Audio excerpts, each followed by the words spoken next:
శీఘ్రస్ఖలనం శీఘ్రస్ఖలనం దీన్నే premature ejaculation అంటాం.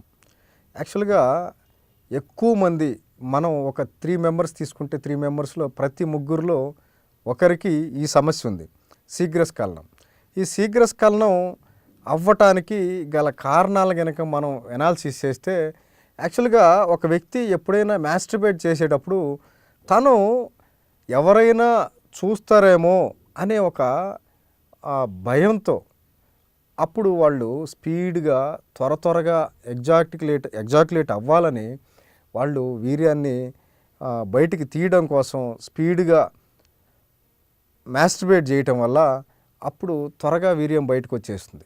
అదే ఇక్కడ భాగస్వామితో ఆ పార్ట్నర్తో కనుక తను రతిక్రీడలో పాల్గొనాలనుకున్నప్పుడు అక్కడ కూడా త్వరగా స్పీడ్గా చేస్తూ ఉంటారు కాబట్టి అక్కడ కూడా ప్రీమెచ్యూర్డ్ ఎజాక్యులేషన్ జరుగుతుంది. అంటే వీర్యం త్వరగా పడిపోతుంది. దీనికి కనుక మనం ఒకసారి ఒక పోలిక చూస్తే ఇక్కడ భయపడుతూ త్వరగా చేస్తూ ఉంటారు కాబట్టి ఇక్కడ త్వరగా వీర్యం బయటకు వస్తుంది.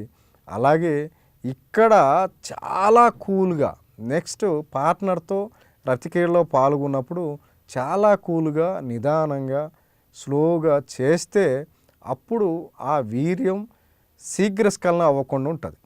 సో ఈ శీఘ్రస్ఖలనాన్ని మనం ఓవర్కమ్ చేయాలంటే ఎక్కువ మంది కంట్రోలింగ్ పవర్ అనేది పెంచుకోవాల్సిన అవసరం ఉంది. ఈ కంట్రోలింగ్ పవర్ పెరగడానికి ఫిజికల్ యాక్టివిటీ అవసరం. అంటే మనం ఒక వాకింగ్ కానివ్వండి, లేదా జిమ్ చేయటం కానివ్వండి, లేదా రన్నింగ్ కానివ్వండి, వీటితో పాటు కీగల్ ఎక్సర్సైజ్ అని ఉంటుంది. కీగల్ ఎక్సర్సైజ్ ఎవరైతే చేస్తూ ఉంటారో ఈ ఈగల్ ఎక్సర్సైజ్ చేసేటప్పుడు ఆ భంగిమ మనం గనక చేస్తూ ఉంటే ఆ వీర్యం త్వరగా బయటికి రాకుండా ఉండడానికి చక్కగా ఈ కీగల్ ఎక్సర్సైజ్ బాగా పనిచేస్తుంది. ఇంకోటి ఏమంటే స్టాప్ అండ్ స్టార్ట్ టెక్నిక్. అలాగే చేస్తూ మధ్యలో ఎప్పుడైతే వీర్యం బయటికి వస్తుంది అని అనిపిస్తుందో అప్పుడు స్టాప్ చేయడం, అలాగే ఒక 3-4 మినిట్స్ని అలా స్టాప్ చేసి 3-4 సెకండ్స్ని స్టాప్ చేసి హోల్డ్ చేసి మళ్ళీ గనక స్టార్ట్ చేస్తే అలా కొంచెం టైం పెరగటానికి అంటే 3-5 మినిట్స్ రతిక్రీడలో పాల్గొనడానికి అవకాశం ఉంటుంది. ఇంకోటి స్టాప్ అండ్ స్క్వీజ్. ఆ స్టాప్ అండ్ స్క్వీజ్లో కూడా ఏమంటే ఈ టెక్నిక్స్ కనుక ఫాలో అవుతూ వీర్యాన్ని త్వరగా స్ఖలనం అవ్వకుండా చూసుకోవటానికి చక్కగా పనిచేస్తుంది. ఈ వీర్యం శీఘ్రస్ఖలనం అవుతుంది అని అంటే ఈ శీఘ్రస్ఖలనాన్ని కంట్రోల్ చేయటం మన మీద ఆధారపడి ఉంది.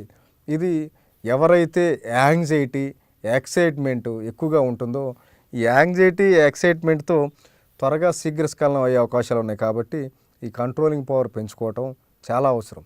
సో అలాగే దీనికి మీకు దగ్గరలో ఉన్న అందుబాటులో ఉన్న ఒక ఆయుర్వేదిక్ కన్సల్టెంట్ని కన్సల్ట్ అయ్యి తన దగ్గర కౌన్సిలింగ్ తీసుకోవటం లేదా ఏమైనా ట్రీట్మెంట్ తీసుకోవటం వల్ల ఈ శీఘ్రస్ఖలనం ప్రీమెచ్యూర్డ్ ఎజాక్యులేషన్ నుంచి బయటపడటానికి చక్కటి పరిష్కారాలు ఆయుర్వేదంలో ఉన్నాయి.